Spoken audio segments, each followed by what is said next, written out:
خب بچه وقتی میگم خام بدن عالیه، نگاه کنید اینا همه کره شیباتره.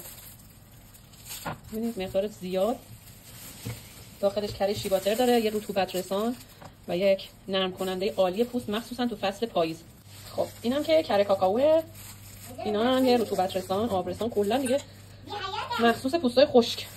خب برای اینکه خامه بدنمون بچه‌ها خیلی اون حس چربی رو پوستتون نداشته باشه، ما میایم بهش اضافه می‌کنیم نشاسته ذرت که بازم نشاسته ذرت برای پوست خیلی خوبه. خب حالا ما مواد گذاشتیم روی قناری، حالا میریم سراغ روغن هایی که داخلش می‌ریزیم. چی می‌ریزیم؟ روغن نارگیل اصل. به قول نهنگم روغن فلان اصل. روغن نارگیلمون بیس اصلیمون روغن نارگیله. بعد روغن گل گاو زبان می‌ریزم.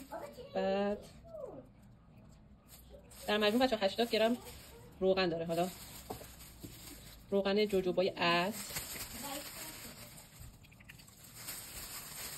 روغن شترمرغ اصل،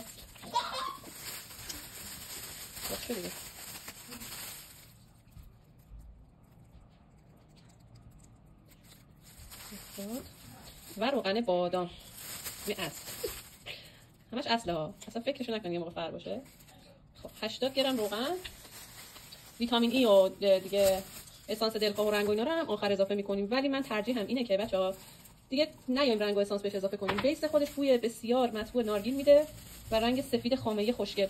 خب بچه‌ها اونا آب شد، روغنا بهش اضافه کردم. حالا باید بذاریم خنک بشه، یکم ببنده، بعد یکم به کوچولو بره دوباره توی یخچال. بعد با همزن برقی بیافتیم به جونش، انقدر بزنیم مثل خامه که فرم بگیره. خب رفت خنک شد توی یخچال. حالا انقدر با همزن میزنیمش تا مثل خامه بشه.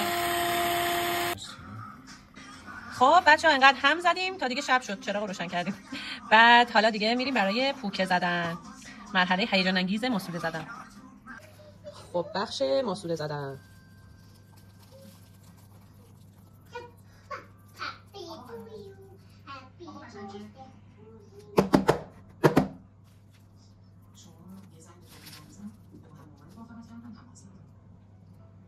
بفرمایید خامه.